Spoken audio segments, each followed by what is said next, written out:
আজকের ভিডিওতে তোমাদের জানাবো যে আমরা কোথায় ঘুরতে গিয়েছিলাম। তো চলো তাহলে বলেই ফেলি। আজকে আমরা ঘুরতে গিয়েছিলাম কিন্তু ইকো পার্কে। এবার ইকো পার্ক তো অনেকটা জায়গা, এটা তো কোনো ছোটখাটো জায়গা নয়। আমরা গিয়েছিলাম ইকো পার্কের গেট নাম্বার 1 দিয়ে ক্যাফে একান্তেতে। আসলে অনেক দিন ধরেই বিভিন্ন সোশ্যাল মিডিয়াতে আমি কিন্তু ভিডিও দেখছিলাম এই জায়গাটার, আর ভিডিও দেখেই সত্যি কথা বলতে আমার ভীষণ ইচ্ছা করছিল বহুদিন ধরে যে এইবার যদি বাবা ছুটি পায় তাহলে কিন্তু ছুটির দিনে এইখানেই ঘুরতে যাব। তো যাই হোক, যেরকম ভাবা সেরকম কাজ। তো বাড়িতে সবাইকে জানালাম, যেহেতু আমাদের প্রথমেই প্ল্যান হয়েছিল মায়াপুর যাওয়ার জন্য। তারপর যখন দেখলাম যে না, আমাদের স্টে করা যাবে না, এক বেলায় সময় আছে আমাদের ঘুরতে যাওয়ার জন্য, সেই সব কথা ভেবে আমি যখন বাড়িতে জানালাম বাবাকে যে চলো ক্যাফে একান্তেতে ঘুরে আসি, তো আমার বাবা প্রথমেই বলে দেয় যে না না, আমি সব ক্যাফে ট্যাফেতে যাবো না। তবে এখানে এসে দেখার পর চারিদিকটা, আমার বাবার কি রিয়াকশন একটু শুনে নাও তোমরা। হ্যাঁ, হুম,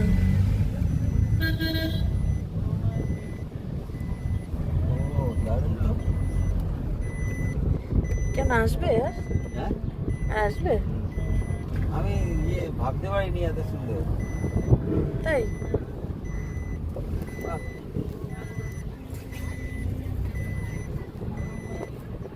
আমি কি ভেবেছিলাম বলতো, ফাঁকা মাঠ থাকবে, এত সুন্দর জল রয়েছে। বাহ, এটাই দেখাচ্ছিল, লোকেশনটাই দেখাচ্ছিল। হ্যাঁ এখানে দেখাচ্ছি ক্যাফে একান্তে, ওইখানে ওই যে ওই ওটা দিয়ে যেতে হবে, ওটা দিয়ে যেতে হবে। হয়েছে হয়েছে। কোনটা তো পৌঁছে গেছি। তো এইবার আমরা পৌঁছে গেছি ক্যাফে একান্তের একদম গেটের সামনেটা।